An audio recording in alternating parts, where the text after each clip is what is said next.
and provided the statements.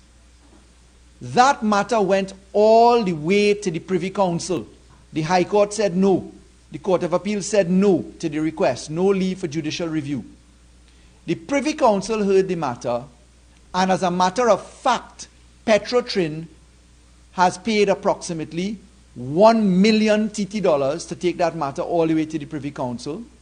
And Petrotrin is now exposed probably to double that figure for costs that the claimant is going to argue for. So let's conservatively say that you're looking at $2 million in legal costs for that matter. When, as Attorney General, that matter came to my attention, I advised the Honorable Prime Minister of the situation, and as a matter of public record, you are aware that the Prime Minister authorized and instructed that the documentation be provided. That documentation has been provided, but had the Attorney General been given the opportunity to instruct Petrotrin by way of their request of advice, we would have said, under the public interest argument in Section 35 of the Freedom of Information Act, give them the documents. We have one more matter. Singh versus the Public Service Commission. This is a matter that went all the way to the Privy Council. In the Singh matter, we had Mr. Singh making a Freedom of Information Act, 27th January 2016. On the 11th of July, the respondent provided the documents to Mr. Singh. Mr. Singh asked for judicial review on the 18th of July. So let me repeat that. 27th January 2016, Mr. Singh makes a request. The 11th of July, they provide him with some of the documents. 18th July, an application for judicial review is made. 26th July, just a couple of days later, the application is withdrawn. The court awarded a small sum of costs, $7,500. The cost order was appealed and set aside, effectively no orders to costs. The issue of the costs of that judicial review went all the way to the Privy Council, and the Privy Council, in determining what the cost should be, now exposes the state a bill to determine whether $7,500 should have been paid or not. And the Privy Council noted in this position here that the public authority was doing its best to provide it, but that the public authority had failed to demonstrate that it needed more time in a more sensible way. Now these two latter positions, the Petrotrin position and the Singh position, both of which went to the Privy Council, demonstrate that if we were to centralize the Attorney General's office in considering denials of freedom of information matters, that the state potentially has a fighting chance to save costs. Understand that the figures that we're talking about are 0.7%, 0.4%, 3.8%, 1.2%, 0.8% in the years 2009 to 2015. And therefore, when we're looking at that kind of negligible statistic, those are the matters that actually go to court, we have to now measure those against how much it is costing the taxpayers. Now, the general rules of costs are prescribed by the Civil Proceedings Rules. Part 66 and Part 67 of the Civil Proceedings Rules say basically that the winner gets their costs. And the court has several methodologies to consider how costs ought to be awarded. But in this case, ladies and gentlemen, what is obvious is that if the state had a little bit more time to consider requests and had a centralized mind reviewing the refusals, because it's only the refusals that are being reviewed, and those refusals are bare in number. If we had a centralized mind reviewing those refusals, chances are that you can save the tax-paying dollars. Now, the argument came out commendably that the government should discuss this matter. I accept that the government should have provided information. I accept that I certainly misunderstood the effect that this would have, because perhaps I was too close to the numbers. When I see bare minimal statistics of refusals, less than 1% refusals on average, and when I notice the severity of costs, perhaps I underestimated that the state could easily have persuaded a parliament on the floor once this data was put forward. So let's accept that. It was for that reason that we pressed pause to allow this information to come into the public domain. I intend to give the media this information today so that you can do your own analysis and that you can then extrapolate data for yourselves. I also refer you to the judgments of the court, and I've given you live examples of where the cost of the candle certainly outweighs the cost of the funeral. The baby is being thrown away with the proverbial bathwater. Now, part of the argument that came as to the limits that the bill set, the bill went from 30 days to 90 days additional. So that would have taken it to 120 days, 4 months. It also gave the Attorney General a 3-month period to consider the position. And the argument came that that period is too long. The government has listened to that argument. The government thinks that insofar as there is merit that the period may be too long, that we ought to adjust the time period. And what we have done, and which we circulated to the opposition last night, and the Parliament has disseminated by email to all members of Parliament, is that we have sought to provide a 2-week extension, effectively, beyond the 30 days. So the public authority under Section 15 will move by our proposal, should it be accepted. We're proposing that it move from 30 days to 45 days. I'll just let you know by way of example that Guyana gives you a full 60 days to reply. We have said, let's go for 45 days, having heard what the population has had to say. Secondly, we are proposing, by way of amendments to the bill, that the Attorney General get involved at the moment that the public authority says to the person who's asking for the information, no. So when the public authority tells someone, I'm not going to give you access, or I'm going to delay access, that's under Section 23 of the Act, at that point the public authority tells the person, you're not going to get it, or it's going to be delayed. We're now saying, let the Attorney General be told as well, at the same time. And we're asking for the Attorney General to conduct a review of that matter within 30 days from that date. So your furthest outside date is effectively 30 days beyond the 45 days. When you look to the cases in court, you will notice that these cases sometimes take years to be decided. If you look to the Ravi Balgobin Maraj case versus Petrotrin, Mr. Maraj applied for the Freedom of Information access in 2016. In 2019, the Privy Council said, we think you have a case to ask for judicial review. They did not say you could get the information, but in 2019, 3 years later, $2.5 million later, if not $3 million later, Mr. Balgobin Maraj was put in the position where he has to go and ask a court to give him the information. The Attorney General's office instructed by way of its advice, pursuant to the Prime Minister's consideration, that the information should be given, and Mr. Maraj now has it. We therefore think it eminently sensible that the Attorney General harmonize the pot, be the receiving entity, save the taxpayers some money, and allow for this thing to work in a better, more organized environment. In the public sector, the argument also comes, well, why don't you make it more efficient? Why are you coming to extend the time frame? But ladies and gentlemen, let's accept the state and condition of Trinidad and Tobago right now. Trinidad and Tobago is fighting for its efficiency. We as a government are now implementing things like electronic filing, data management. In this ministry alone, we have scanned and put onto digital record 11 million records. We intend to go live with electronic payments in the month of June. All of this work was not done before.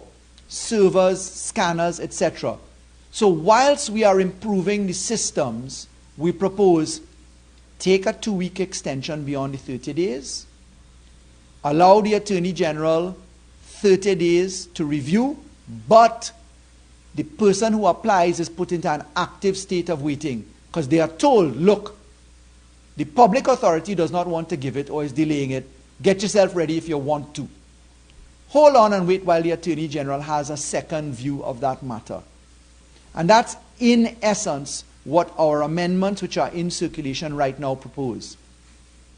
We accept the recommendations coming from public society that this matter should have been paused, and we did pause it. We were in active consideration in relation to the issue, as I indicated in the public domain. I wish to take this opportunity to correct something. I gave an interview on I-95.5. I can't remember the date, it's all a blur right now. Perhaps it was on Monday. And in giving that interview on I-95.5, I made fleeting reference to a telephone conversation I had with Mr. Gary Aboud. I said that I had had a conversation with him, I had presented my arguments, and that he had said to me that it appeared to be reasonable.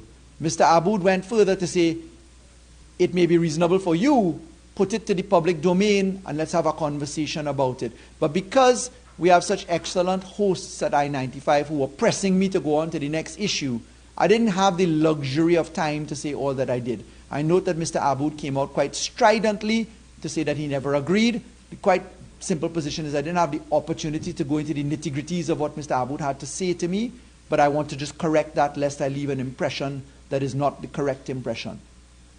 So under the Freedom of Information Act, our summary position is we believe that the call for pause was commendable. We have taken on board the recommendations which we have been allowed to consider. We have amended the bill in circulated amendments for consideration. These circulated amendments propose that we take an effective move from 30 days to 45 days, effectively a 2-week extension of time. We ask for the Attorney General at the point of the public authority telling the applicant no, or we will delay your position, that you tell the Attorney General but you tell the applicant at the same time. That allows the Attorney General the ability to review the matter. We have included in the amendments that the public authority shall comply with the direction of the Attorney General. If the Attorney General says no, the same remedies and provisions that exist in the law kick in. So there is no denial of right. The statutory privilege of going for a judicial review on the back of a refusal is still preserved. We have only enlarged the time and allowed for a filtration process in the Attorney General. And when you look to the data which will come to you, you will see that the taxpayers are paying millions of dollars in costs for matters which are, if you look at the numeric factors, 0.7%, 3.8%, some higher figures recently at 20%, but on average, if you took an average from the period 2009 to 2016, you're looking at barely 2% of the matters actually of denials going to the court. We're talking about single-digit numbers that cost us millions of dollars. This abuse of the Judicial Review Act, which surely was not intended, and I should say abuse in the sense of the analogy to tax avoidance versus tax evasion. Tax avoidance is perfectly permitted at law. Tax evasion is not. Let me qualify when I say abuse. I am saying the attorneys that have been involved in this practice have not done anything wrong, but they have caught on to a cow which is giving free milk. And that free milk is the tax-paying dollars. And that free milk now has to be measured for the benefit of the people who are more hungry for the money, which the milk obviously represents. That, in a nutshell, covers the recommendations. We believe that this information can speak for itself. And therefore, we propose to return to the Parliament on Friday, this Friday, to volunteer these arguments. We've shared them with the opposition already. The opposition is right now fighting down amendments to the Bail Act. I think that they're standing on their own as we talk serious issues in this country in addition to this. But we thank the stakeholders in the public domain for being vigilant and for raising their concerns in such a quick and forthright fashion. May I turn next, before I turn to your questions, to deal with the matter of Jack Warner and the Attorney General. As you will recall, there is an allegation against a citizen of this country, Mr. Jack Warner, brought in the United States of America, and that matter has found itself with the United States of America asking for an extradition request of Mr. Warner. Mr. Warner is simply required to address the judicial system in the United States of America as to innocence or guilt. I make no statements in relation to that. It would be improper of me to ascribe guilt or innocence one way or the other. The central authority under the Mutual Assistance in Criminal Matters Act is the Attorney General. As Attorney General, I inherited a matter of extradition for Mr. Warner. My predecessors in office were met with an application that Mr. Warner be given the right to be heard in the authorization to proceed process. So when you're doing an extradition, the first step before at the magistrate's level is that the Attorney General signs off on something called an authorization to proceed. My predecessors, the Attorneys General before me, had been in receipt of correspondence from Mr. Warner's attorneys demanding a right to be heard before the issuance of the authorization to proceed. Now, this authorization to proceed issue in our country was settled in the Galbaransing and Ferguson matters. That Piarco Airport extradition request, the law here, as it is elsewhere, settled the fact that you have no right to be heard on an authorization to proceed. That did not stop the ventilation of that matter all the way to the Privy Council and back, which, as you know, took many, many, many years, and those matters are still before the courts. The Piarco Airport was built in 1999 or thereabouts. We're now in 2019, talking about a full 20 years that we have that matter going on. On the 7th of September, we had a general election. I met that particular correspondence. I was sworn in on the 9th of September, and I immediately wrote to Mr. Warner on the a couple of days after that. I wrote to him giving him an opportunity to be heard on the basis that firstly there was no right to be heard. I said, if you want to be heard, I will happily facilitate your request, but you must extend the time. Mr. Warner refused to extend the time and did not accept the invitation to be heard. On the 21st of September 2015, I issued the authorization to proceed. Mr. Warner went to the High Court and challenged a particular novel issue. He alleged that the order which Trinidad and Tobago has with the United States was inconsistent with the Act, and he said that the Attorney General lacked the legal ability to give the authorization to proceed. Those arguments were heard before Mr. Justice James Aboud. Mr. Justice Aboud rejected his arguments. He noted that Mr. Warner, whilst he alleged that he needed the right to be heard, did not exercise the right before the Attorney General, this Attorney General, nor did he give a good reason for not accepting it.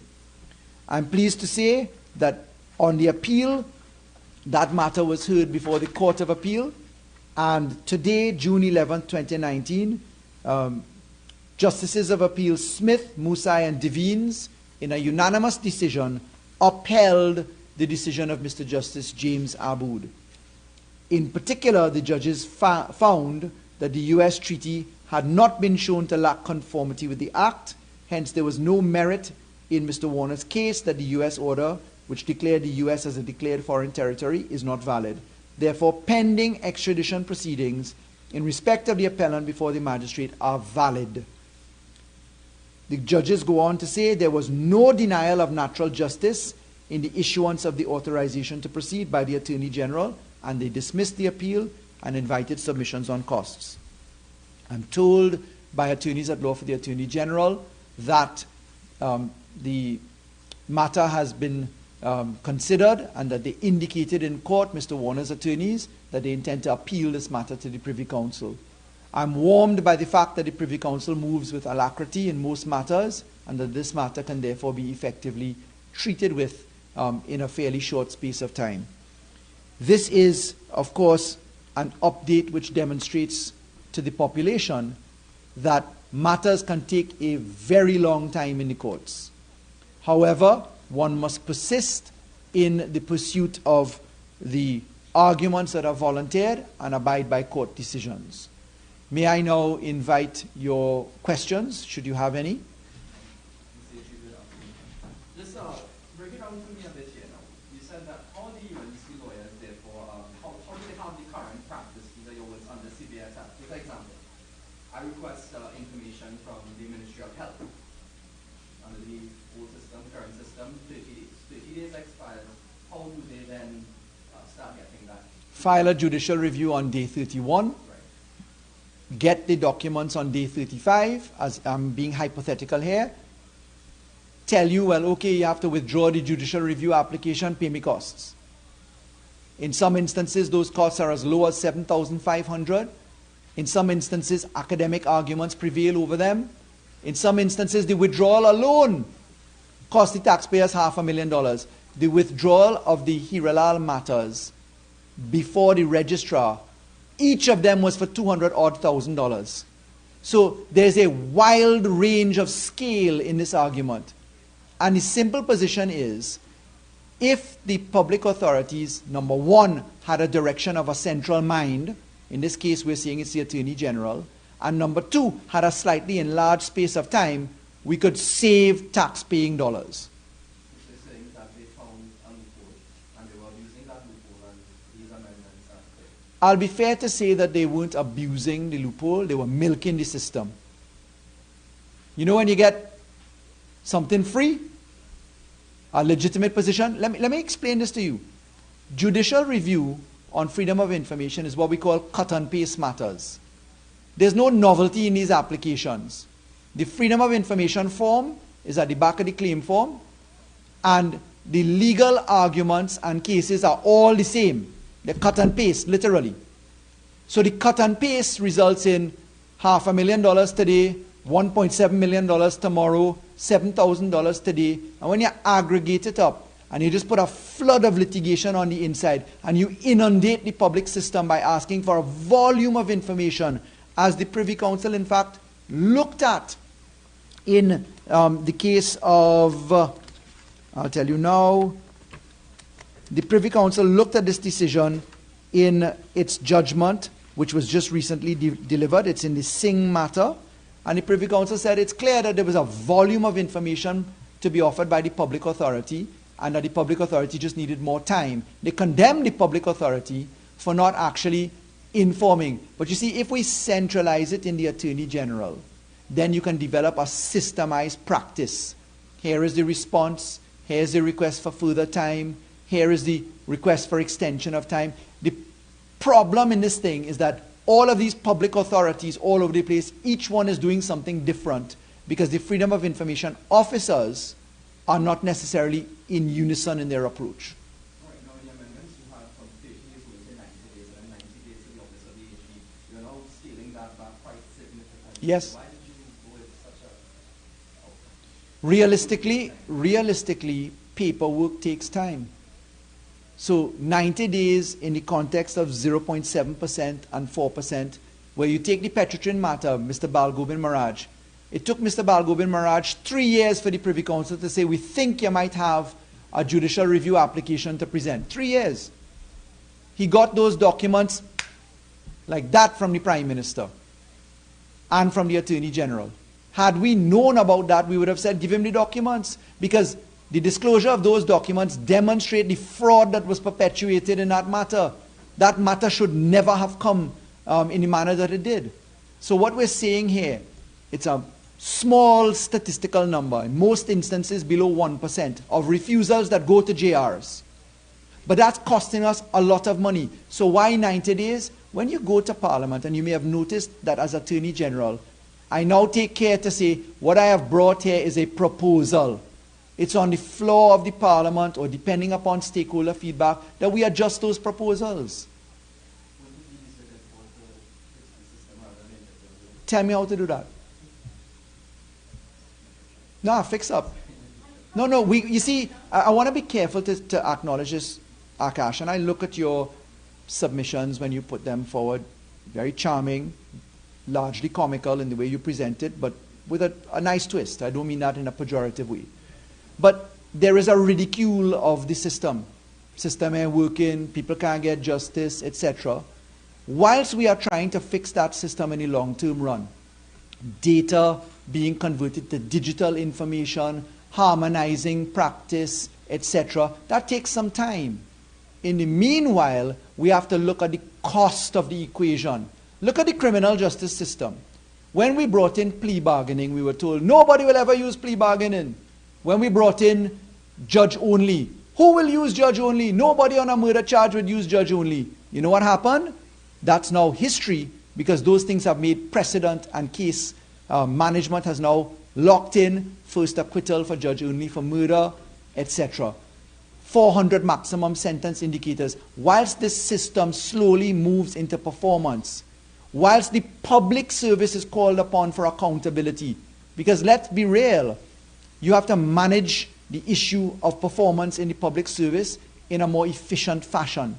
So it is necessary for us, yes, to improve the system, and I can give you an hour on the improvements, but at the same time, if you're seeing costs being pulled out of the system, you have to do something based upon the data.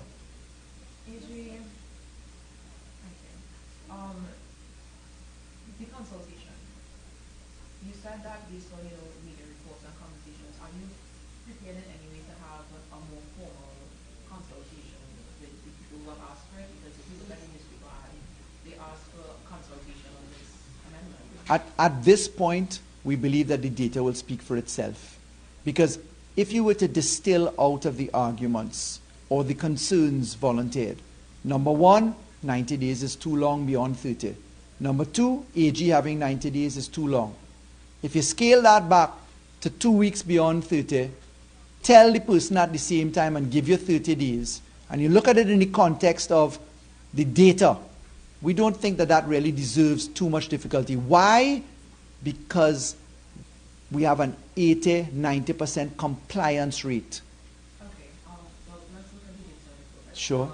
You said 2010, no, 2009 to 2016. Yes. You gave those figures, but you gave percentages. Now, I saw and you noted that in 2016, I believe, and 2015, there was an upward trend in terms of those cases going into court. Yes. Is there a reason that you've been able to identify for this upward trend? Well, if I were to name the lawyers in all the matters that I just gave you, or at least the vast majority, Anand Ram Logan and Gerald Ramdeen.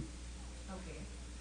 So you got to ask them, and they're skillful enough to take legitimate focus on something that is there for positioning, So let me be fair. As I said to you before, it's not unlawful. It's just being used, Okay. quote unquote. Noting this upward trend, though, is it that there will have to be a separate unit in the office of the AG? Absolutely. We are establishing a separate unit and staffing it with adequate resources to make sure we are on time there. And let me tell you why. There's a very important case at the Privy Council concerning the freedom of information public interest argument. That's the section 35, that is in the public interest to disclose. It was not the Bal Gobind Maharaj simple JR matter, leave for JR. It's actually the Invaders Bay JCC matter. Remember that matter? Where the Joint Construction Council, Mr. Afra Rehman, was applying for the advice which Mr. Ram Logan was hiding as to how the Invaders Bay land was given away. and they had refused to give the advice, and the Court of Appeal said, give them the advice. Well, we gave the advice. The advice is properly given, which demonstrates that there were serious issues in how that land was being managed. We took the opportunity on a technical issue only. As Attorney General, I instructed an appeal on that case to the Privy Council, not to stop the giving of the advice, but for the Privy Council to settle the issue of what Section 35 really ought to be. When is public interest clicked in? And that matter is going to come up at the Privy Council shortly. And that Section 35 Privy Council decision will help us to settle what our law looks like.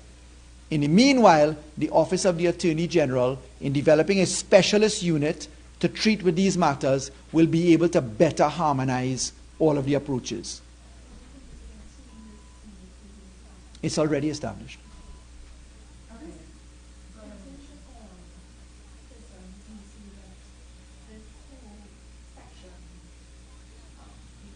Yeah. It would say that you have been given this alcohol in terms of deciding to increase these, but in the fact that So the AG's review. The question is it proper for the AG to review? Yes? Well, I'll turn to the Constitution. The legal advisor to the government of the Republic of Trinidad and Tobago is the Attorney General, with responsibility in certain aspects, certainly for the civil law, and in certain aspects for the criminal law. The Attorney General is the person against whom proceedings are brought. The Attorney General acts in those proceedings, advises the Cabinet, advises the state. So, if the Attorney General constitutionally has that power, and has been doing that since pre-1962, how is that all of a sudden a problem? Well, exactly as the AG put it in civil proceedings rules, aren't you also informed when someone intends to go to judicial review?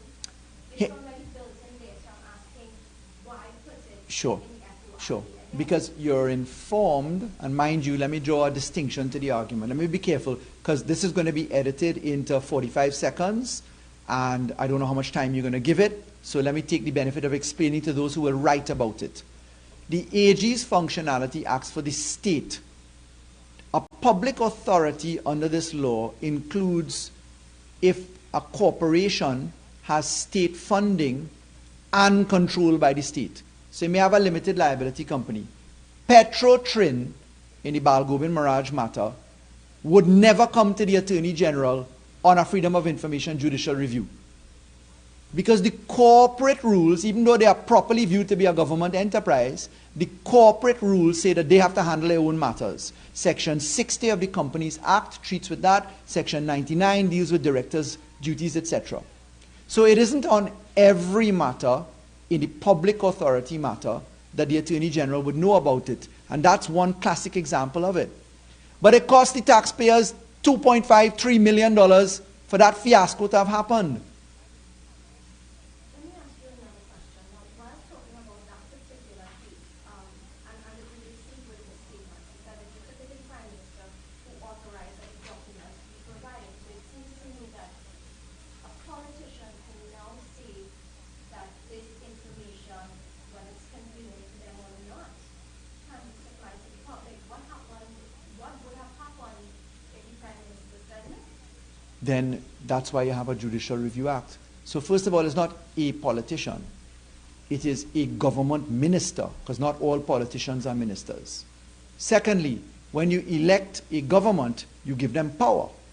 You give them power under the Constitution and under statute to do something. And in fact, the common law also gives them powers. So a government is not just any politician knocking from pillar to post. You elected them. Then there are balances to that. If there is a no in this proposed amendment, if the Attorney General says no, take your right of judicial review and let the court tell you what to do. No right is being thrown away, taken away. I was quite amazed by the argument of supposedly learned people to say our rights are being taken away. Your rights are not being taken away. The extension of time came into issue as to whether it was too long effectively. But let any of them stand up today and tell me how the right was being taken away. Nobody can. because we didn't abolish Section 23, which provided the right for judicial review. Come on, that's irresponsible of so many people to have said. And on topic of consultation, you're saying it is not now. What for is more importantly. Well, you said the government listened to the arguments, but as far as I see, it's just social media commentary and their reporting. Kind of government and statistics that you just put, the kind of government based on law, which is not for just us here now, it's for future generations. The answer to that is yes. And social media commentary. Well, do you consider that it's just social media commentary? Let me put it to you this way. There may be need for consultation on broader reforms to the Freedom of Information Act. We are not in a space to treat with that broader issue. What we spot right now, there's a big tap that pouring out millions of dollars in costs, and we need to manage that cost. And that's the simple point on this exercise. So how could you convince me, a member of the public and also a member of the media, that 45 days is sufficient as opposed to the 30? the We- 90 that was We'll have to test the data.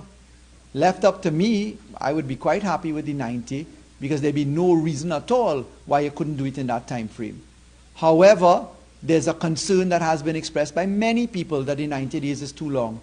And therefore, you have to take caution in that position. We'll try the 45. If it doesn't work, we'll go there. Let me tell you, it's not the first time we've done something unilaterally, you know. There are two things that you may have missed as the media. Number one, we put an end to the rampant abuse of how costs were paid by the controller of accounts. We amended that law. You don't remember Mr. Ramdeen saying they should call it the Ramdeen Clause in the Senate? Perhaps you didn't notice it.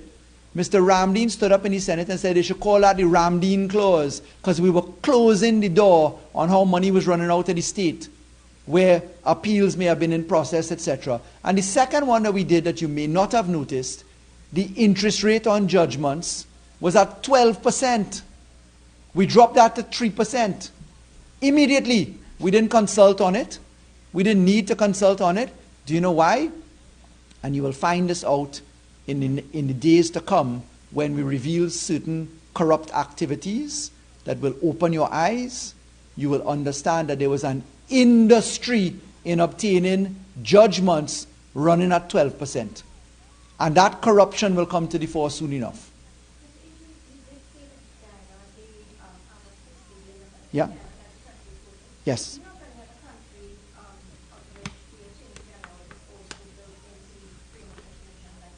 I couldn't say offhand, but I find my comfort in the Constitution. I find my comfort in the fact that as Attorney General, I handle all the civil litigation in my portfolio. I am not only in Parliament passing laws, I manage the Industrial Court, the Equal Opportunities Tribunal, the Commission, the entire Solicitor General's Department, the Chief State Solicitor's Department, advice to Cabinet, advice to all government ministries, and I have acted in umpteen judicial review matters.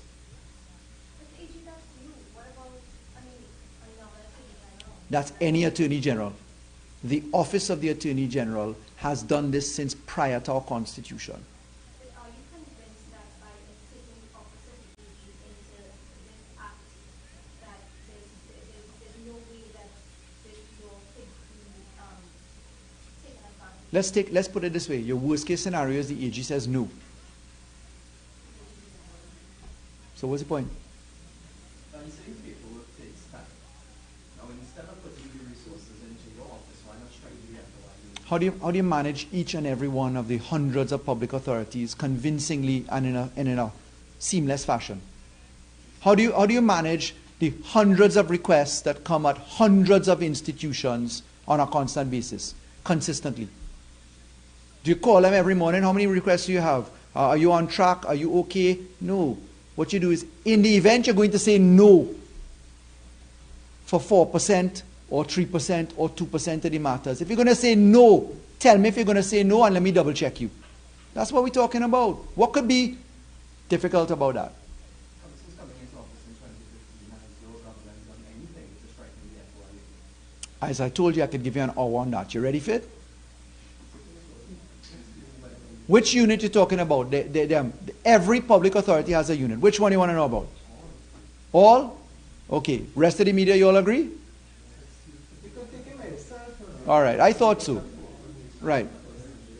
Listen, the simple question to you is, what is the mischief? The mischief that we have painted is that there is a discord and disharmony in multiple agencies doing their own thing. There's a direct cost to that. We say that in the event that you get a no, tell the Attorney General who will review the position. If the Attorney General says no, you have the right of judicial review. You are put upon an active watch. The minute the public authority says no, they tell you and they tell the Attorney General. The Attorney General has 30 days only to review and say yes or no, after which your right kicks in. Just to back you a little bit, you talked about FOIA compliance being very good, and like we're talking about 2009 to 2014. 16. Well, Yeah, sure. 15, 16, upward trend, Yeah, sure. So 2009 to 2014. When you say the compliance is very good, is it full compliance? Is it at least yes? You know. All right, so yeah. So I'll give it to you. 89.5% yes for 2009. Is that within 30 days? Yeah, well, yes is yes. They didn't go to court.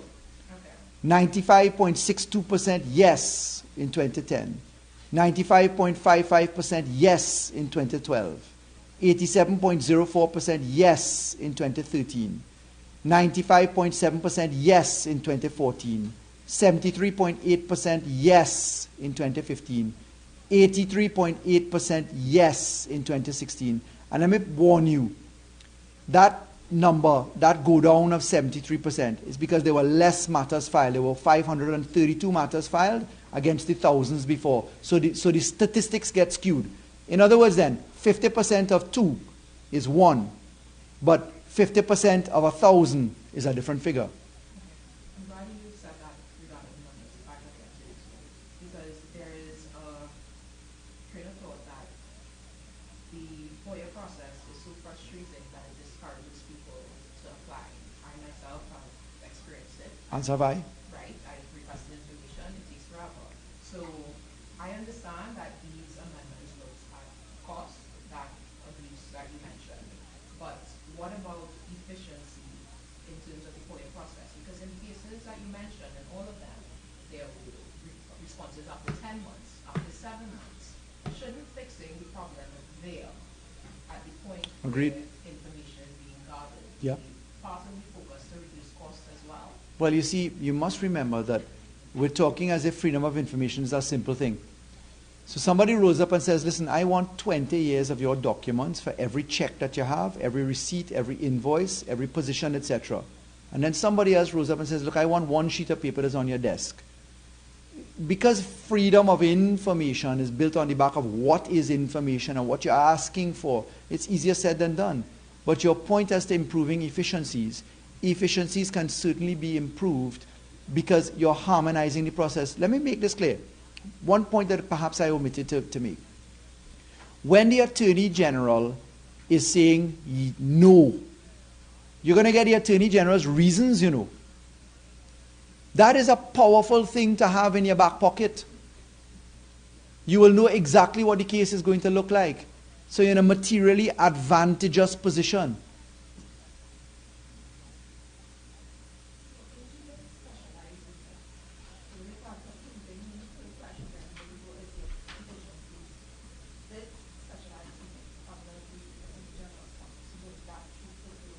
Yes, yes. They are the review team. Because you know what? We have to, listen, perhaps you don't know, every single file that is in the Solicitor General's department comes to my desk for instructions as what to do. Is it to be settled? Are you going to appeal? Do you agree with the opinion? I spend 17 hours a day on average in this ministry with trolleys and trolleys of books. Gail Alexander is here. Ask her if she doesn't see, in her frequent reporting capacity at the Parliament, tons of boxes passing to the Attorney General while I sit in the Parliament. They just bring box after box after box of legal work. So the Attorney General, the Office of the Attorney General, requires supervision of the Attorney General personally. Like bringing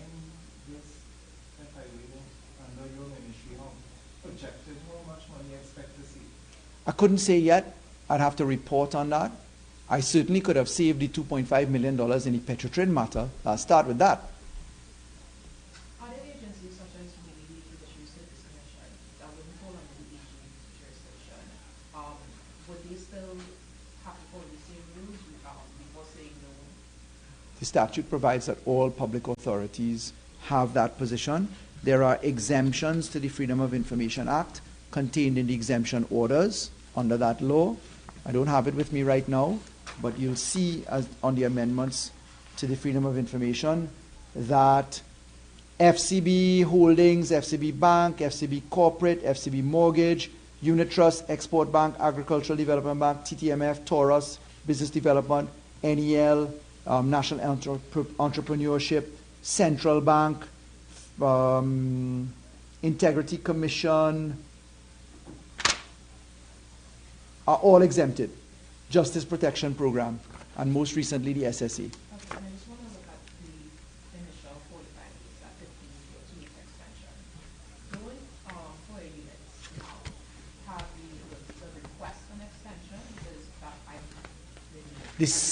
You're spot on. The Singh matter, which I told you went to the Privy Council, was a classic example that if they were better organized with formulated responses, going out in a timely fashion, we would have avoided that matter going to the Privy Council. So it is the lack of consistency in the multiple bodies that causes this. Somebody should have written and said, look, we intend to comply, we are strictly intending to comply, we require X amount of time frame because it's voluminous documentation, and if you go to court, we reserve the right to use this information against you.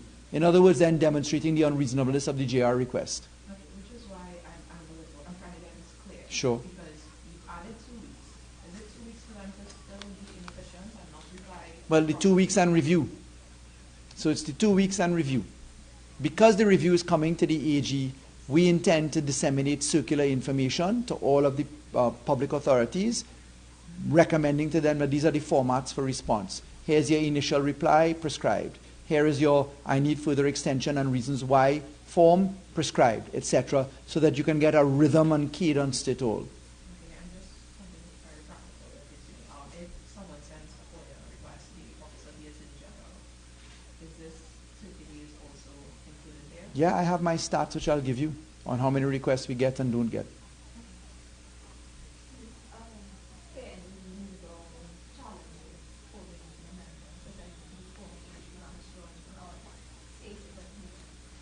I really don't take those challenges seriously, to be honest with you.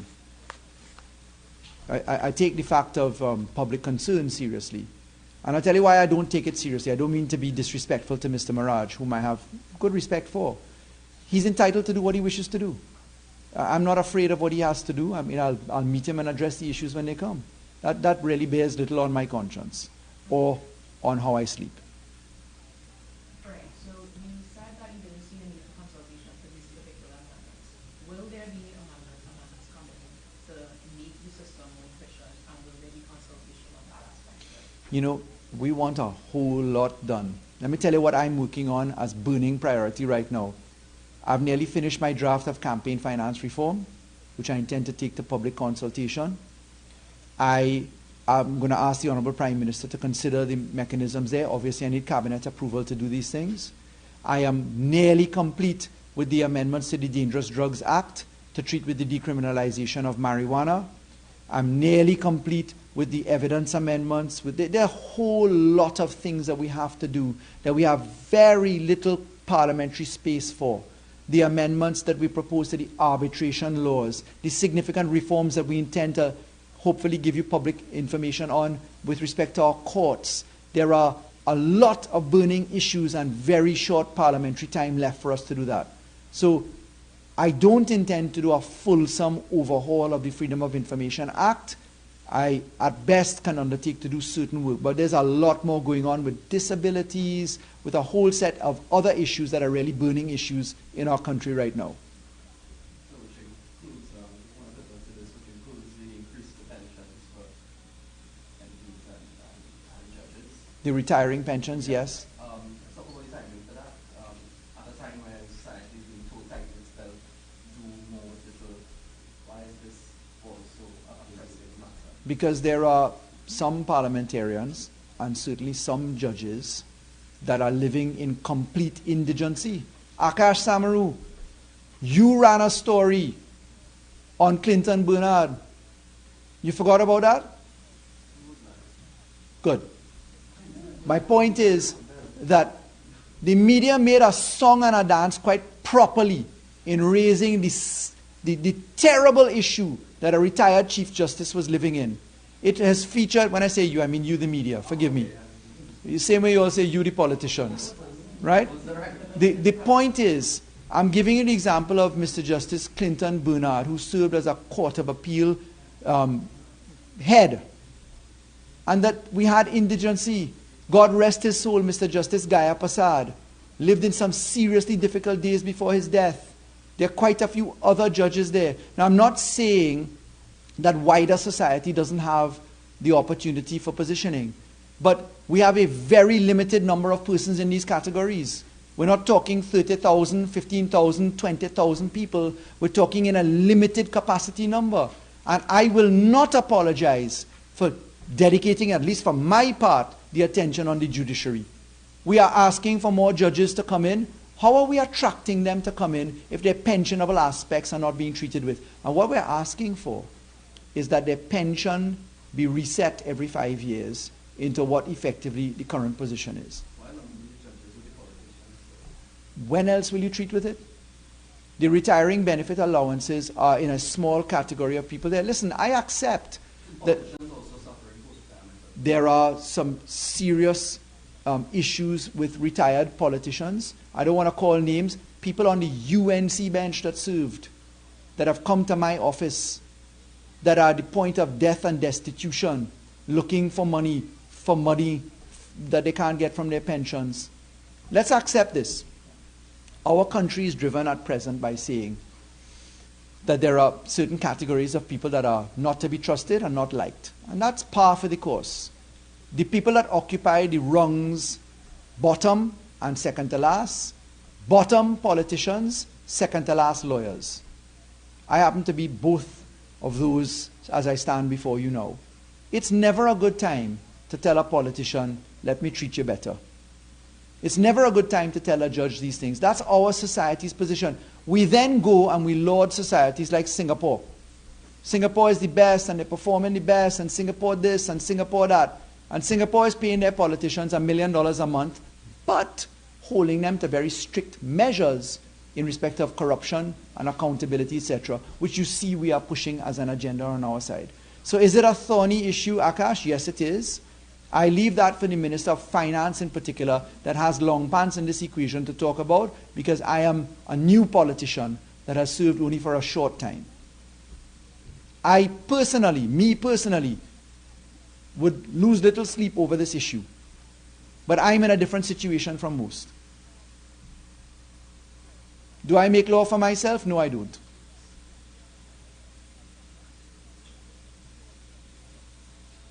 That's it. Thank you very much, everyone. I look forward to the 45-second clip if I'm not lucky later.